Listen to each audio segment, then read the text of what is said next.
are the scourge of English cricket, Glenn McGrath, at the home of cricket, of course, Lords. Glenn, nice to see you. Why are we here today?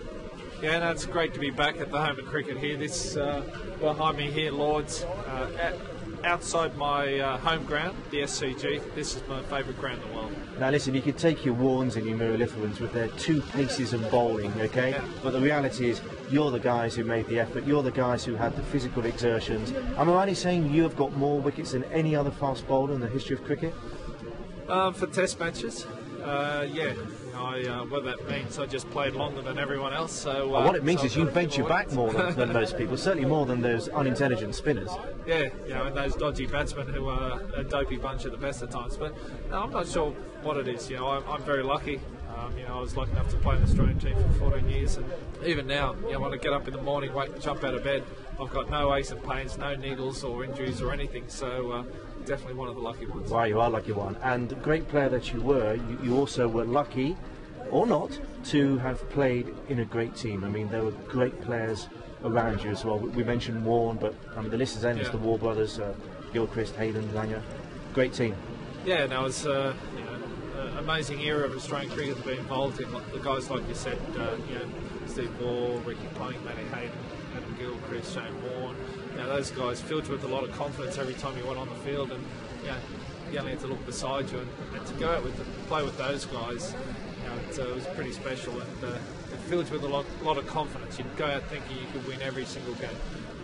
Now, English cricket is smiling for a change, partly because Australian cricket doesn't seem as strong. I say that very carefully because this window of opportunity probably won't last very long. Australian cricket, I guess the problem was, and it may hit India as well now, you lost a lot of great players at around the same time, 1-2 year period. Yeah. Was that the problem, and do you see the shoots of recovery already there? Well, yeah, we lost 7 senior players in a 2-year period, and I think most teams, if they lose 1 or 2, would struggle. But the Aussie boys did okay for a little while, and I think we're just really starting to see the effects now. And we're really in that rebuilding stage. But on the reverse side of that, you look at England, and they're playing some incredible cricket at the moment. They've got 4 quality fast bowlers in Jimmy Anderson, Broad, Chris Tremlett, and also Timmy Bresnan, who's been impressive. So, and throw Swan in the mix as well. So they've got a great bowling attack. The fast bowlers hit good areas. They bowl good pace.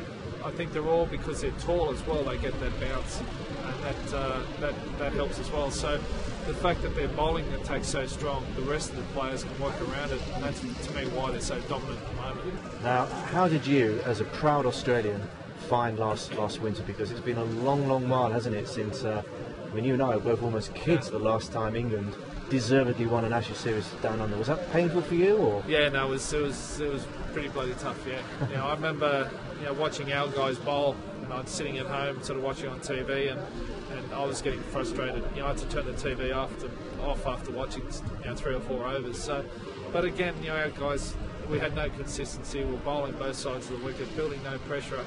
And then when England came out, they were doing the opposite. So that was tough.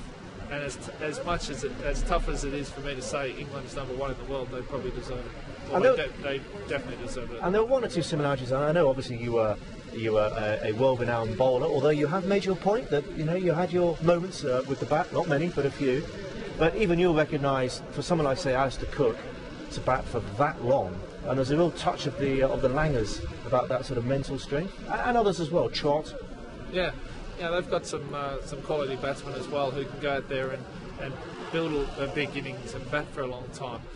But at the end of the day, if your bowlers are getting out there doing the job, knocking teams over, allowing you time to get out there and score the runs, then it makes the job a lot easier. So it's you still need those players. The old saying is true though.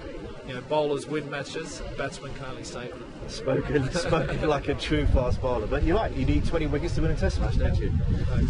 So what's happening with you, Glenn? Have you stopped playing completely? Do you get asked to play in charity matches? Do you get people trying to hit you all over the park so that they can say they hit Glenn McGrath for 4? Have you relaxed a bit and mellowed as a sportsman?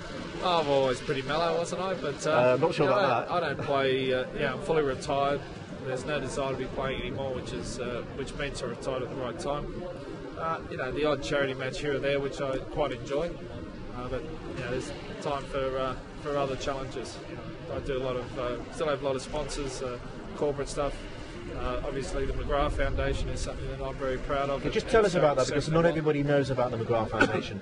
Yeah, no, it's something that my late wife and I set up quite a few years back, with the main goals of raising awareness of breast cancer, especially in younger women, but also raising money to place breast care nurses out in the community right across Australia, and that's been going exceptionally well. 3 years ago, we had 4 nurses out in the community. A nurse costs about $120,000 a year to employ, and we don't put a nurse on unless we have 3 years money up front. And we now, as I stand here, we have 67, about to be 68 nurses, which is absolutely incredible, the support we've had. But the Sydney Test match the last 3 years have really got behind and supported us. To see the whole crowd turn up in pink is something pretty amazing. And even last year when England were out, the Barmy Army really got behind and supported the McGrath Foundation, which was something pretty amazing. And to see them all in pink and cheering and singing songs as they do was definitely an incredible sight. So that's something I'm very proud of. What does the world think of the Barmy Army as a matter of interest? You're an Aussie cricketer, for example. Yeah. When you see the Barmy Army doing their bit, do you think that's great, it's great support, adds a bit of colour, character to the game, or are they just a pain in the backside? Well, it depends, doesn't it? I think they're great for the game and add something different.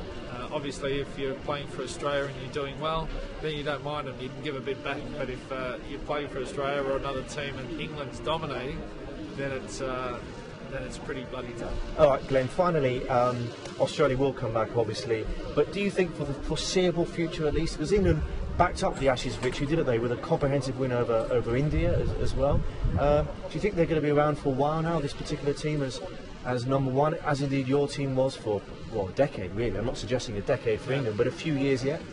Well, they've got the potential to do that, there's no doubt about it. They've got the great bowling attack, as I've mentioned. They're starting to build a good unit together. If you play with the same guys day in, day out, and you get confident in that unit, and sort of build, start winning, and you know how to win, that success just breeds success.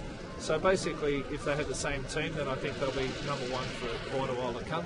But if they start having injuries, which I think happened to the 2005 team, they played together for a long time, 18 months, and were winning and got really, had a certain amount of confidence about them and played some pretty decent cricket. Whereas, these guys now, they're playing great cricket. If they can stay on the park, stay injury-free, then as much as it pains me to say, I think they can be number one for quite a while, yeah.